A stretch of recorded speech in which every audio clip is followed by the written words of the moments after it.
अभी आज की हमारी फाइनल स्लाइड, फाइनल जो वीडियो बनानी है वो मैं आपको बता देता हूँ।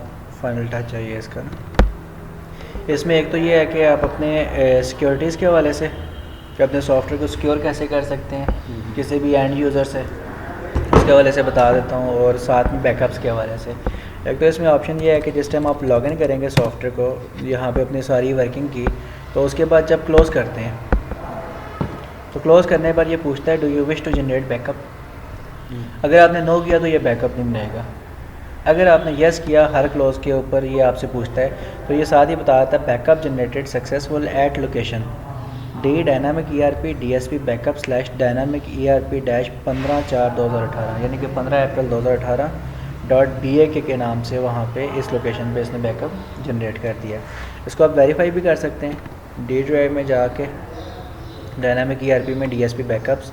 अब यहाँ पर अगर आप इसको डेट वाइज डिटेल्ड मेंशन कर लेते हैं तो ये आपको 15 अप्रैल का बैकअप शो कर रहा है कि 15 अप्रैल का ये आपका बैकअप अभी का जनरेट हुआ है। ठीक है, ये हमने 4:43 PM पे बनाया था इसका।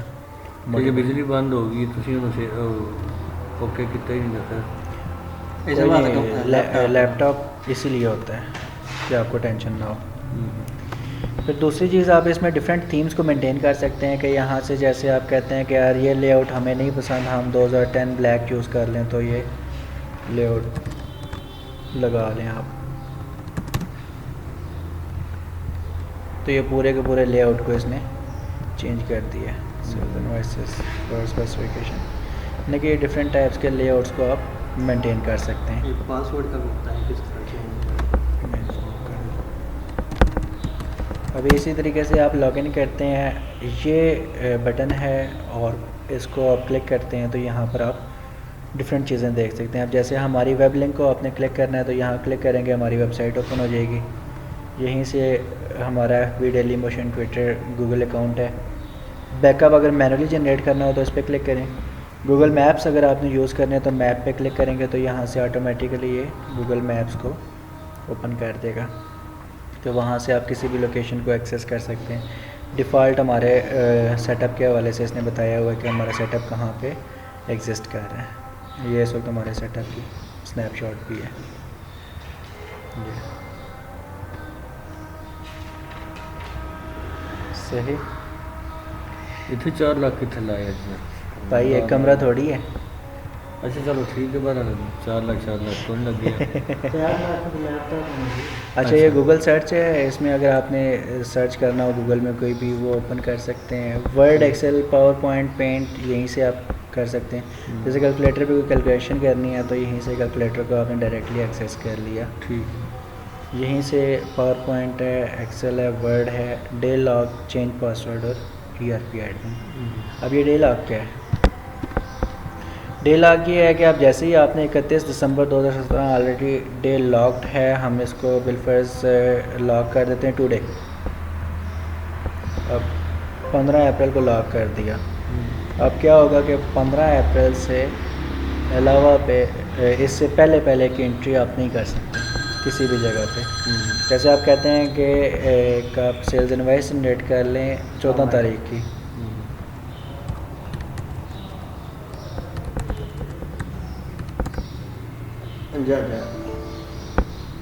अगर इस कहता है भाई साहब आप ये काम नहीं कर सकते क्योंकि डे लॉक है, यानी कि ये इस हिसाब से सिक्योर्ड है कि आप अगर ऑपरेटर को दे देते हैं कि यार तुम काम करो तो आपको टेंशन नहीं है कि यार पुरानी डेट्स को वो एडिट नहीं कर सकता। करंट डेट के स्टेटमेंट्स चेक करें और आप ओके कर दें। इस तरीके से जैसे आप वो DSR देख रहे हैं ना, सेटलमेंट्स DSR, सेलमैन को अगर आप सॉरी मैनेजर को अगर आपने दिया हुआ है सिस्टम के यार आप डील करो तो मैनेजर तो अपनी सेलमैन के हिसाब से स्टेटमेंट्स देखेगा। आप डेटाबेस देखें तो आपको पूरे दिन की ओवरऑल स्टेटमेंट उसी सिनेरियो पे शो कर देगा कि आज के दिन टोटल स्टॉक कितना गया है और आज के दिन की टोटल शॉर्टेज एक्सेस क्या बन रही है।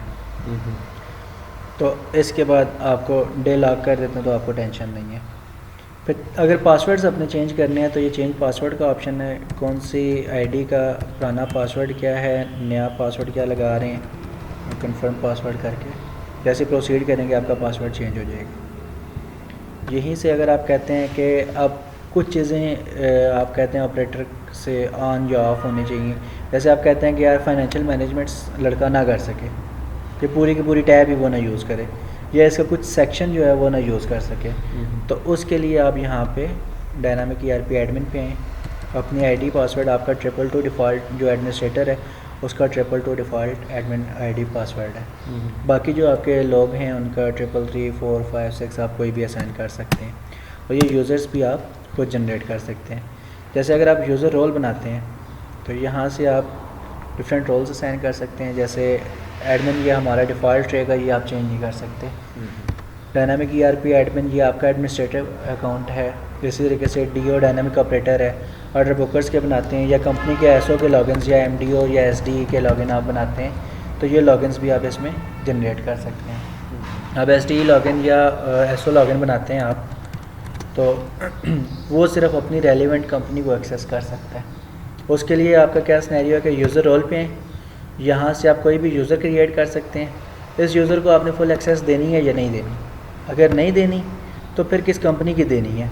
अब जैसे सिर्फ कोक कंपनी की आप इसे एक्सेस दे रहे हैं और सेलर इसका CCBPL है, रोल इसका आप मेंशन कर देते हैं SO, और यूज़र ID आप इसकी देते हैं बिलफर्स्ट 444, और यहाँ से नेम मेंशन कर देते हैं हम तारिक CCBPL SO, पासवर्ड दे देते हैं 444, कंपनी मेंशन कर देते हैं कोक। अब क्या हुआ कि ये सिर्फ रेलिवेंट कंपनी को एक्सेस कर सकता है। अब बाकी इसको क्या क्या चीज़ें आप ऑन करते हैं क्या ऑफ़ करते हैं, उसके लिए क्या करना है, एक्सेस मैनेजमेंट पे हैं, रोल एक्सेस, यहाँ से SO है, आप कहते हैं कि इस SO को आप कुछ एक्सेस देना चाह रहे हैं, कुछ नहीं देना चाह रहे हैं, तो एनेबल करें।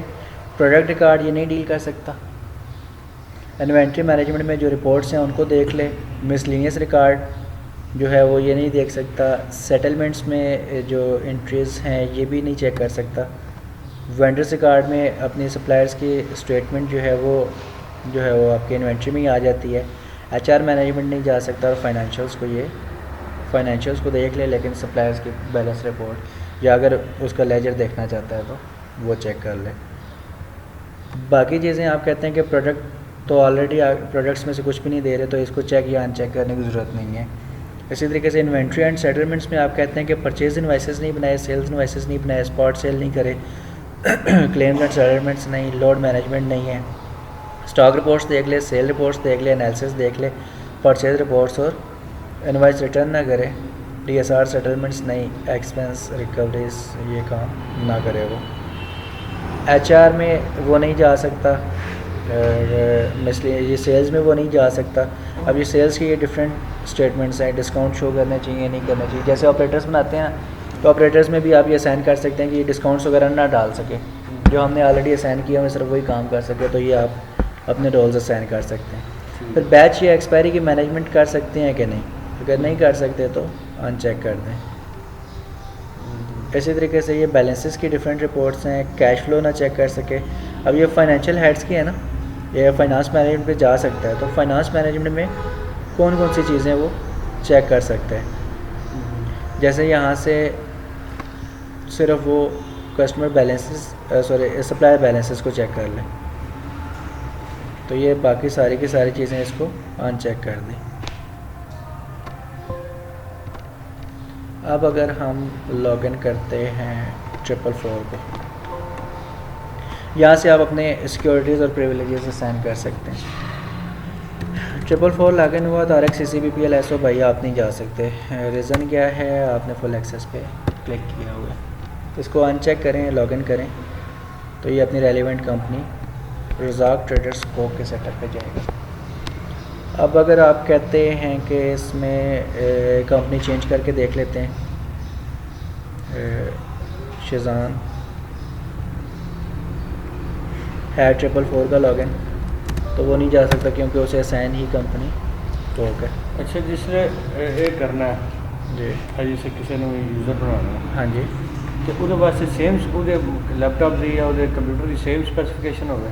नहीं, लिमिटेड एक्सेस वो आप सिर्फ अपने जो हमने सॉफ्टवेयर की इंस्टॉलेशन जिस पीसी पे की होगी ना, तो उस पर चेक कर सकता है वो बंदा। ਇਹਦੇ ਵਿੱਚ ਹੀ ਸਿਰਫ हाँ जी इधर ही। अब इधर ही आपने अपना लॉगिन आईडी पासवर्ड बना के दे दिया ना, तो वो जिस टाइम लेता है तो सिर्फ यहाँ पे नेटवर्क कितने आवे फिर नेटवर्क किया हो तो उस पर भी हो जाता है।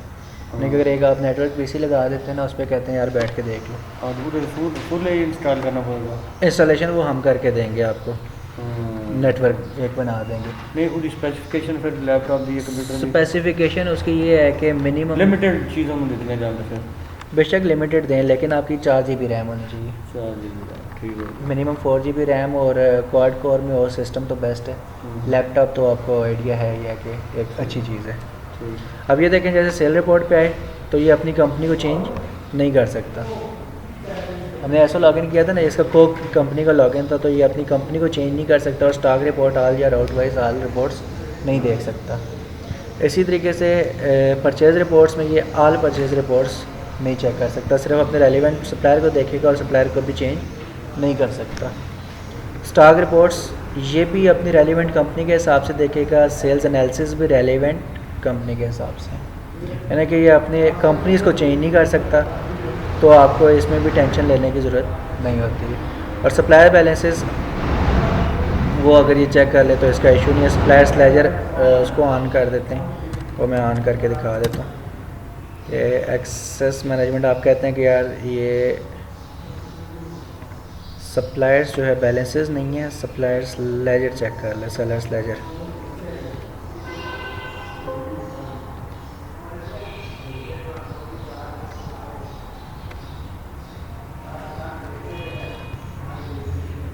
एक्सेस नहीं है इसे, और फाइनेंस मैनेजमेंट में सेलर्स लेजर है, तो ये CCBPL को चेंज नहीं कर सकते। ये था जी आपका full and final software dynamic ERP। ठीक हो गया? यस।